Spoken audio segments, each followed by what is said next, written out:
It's Darren Karp. Welcome to the show. I can honestly barely remember what sun feels like on my skin. I am getting incredibly pale. But today I get to talk to the lovely and radiant Lauryn Pumpkin Shannon from Mama June, from Not to Hot Family Crisis. How are you, Lauryn? I'm doing good. Yeah, how's quarantine treating you? Are you currently in isolation, and how is it going for you so far? We go out, but it's very quick. I go to the store and come right back.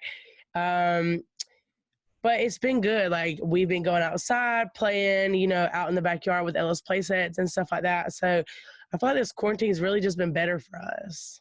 Oh, well, that's good. Are you staying busy? And what's the first thing you're going to do once quarantine is over? I think the first thing I do when quarantine is over is go eat somewhere. Where do you want to eat? Closed. Yeah, where do you want to eat? What do you miss the most? I don't even know. I just am tired of cooking at home. I know. It's all the dishes, right? Ugh. I'm tired of doing dishes. I know, me too. It's too much. Well, I want to get into this season of Family Crisis. All of you are still dealing with the disappearance of Mama June. How has Mama June's disappearance affected you and your family? It's all affected us in different ways, really. It's affected us, obviously, emotionally and physically. It's just something that we've just learned to deal with over time. And we just kind of have to take every day as its own, really. That's kind of where we are at this point. We're trying to not let it affect us, not trying to let negativity into our lives anymore. So positivity from here on out. Positive mental attitude is all it's about. Dodo left for Alabama to find June. Do you think she'll be successful? And is it better to wait for her to come back? It's really hard to say if she'll, find Mama or not, because Mama and Gino are always one step ahead. I would just say that. They're always one step ahead of us. I do wish that Dodo would have waited for her to come back. I do wish that. Why do you wish that? I wish that just because that would give Mama, like, her time away from wherever she was. And then also, too, I just feel like when Mama is ready to come home, she's going to come home. Right. You can't force her to come home. Right. On her own timeline, if you will. Right. Like, don't pressure her. Well, you took temporary custody of your sister, Alana. How has this whole experience been for her? This whole experience has been very, I would say, like, kind of dramatic for her, really, because, it's her mom.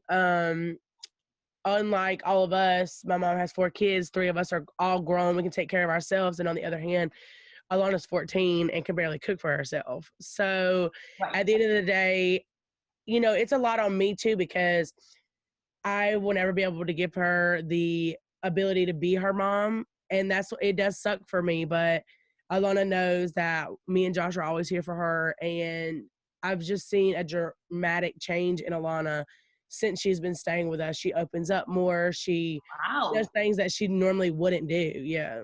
So how has it been for you, sort of taking on this more adult role? You're not old yourself. You're not 40, but it's a lot to take on, you know what I mean? And it's a lot just all of a sudden. So how has it been for you? It's been very stressful. It's been a wild ride, obviously. We literally went from raising a 2-year-old and being a married couple, and then overnight it changed to, okay, we're raising a 2-year-old and a 14-year-old.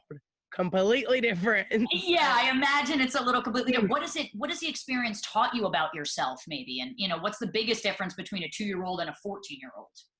I think this experience has just taught me to be strong for myself and for my family. I was always that way anyways, but I feel like this experience has always made us stronger, because there's nothing that our family can't physically get through. But the difference between raising a 2-year-old and a 14-year-old, completely opposite. Ella is, like, super sassy and stuff, and Alana's just, like, teenager, like, yeah, shut up, all this other stuff. And I'm just like, lovely. Did she listen to you, Alana? Alana does listen to me.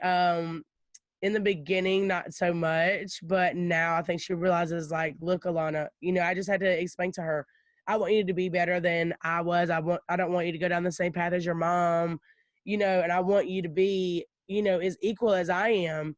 So I just try to teach her that some things you can't do.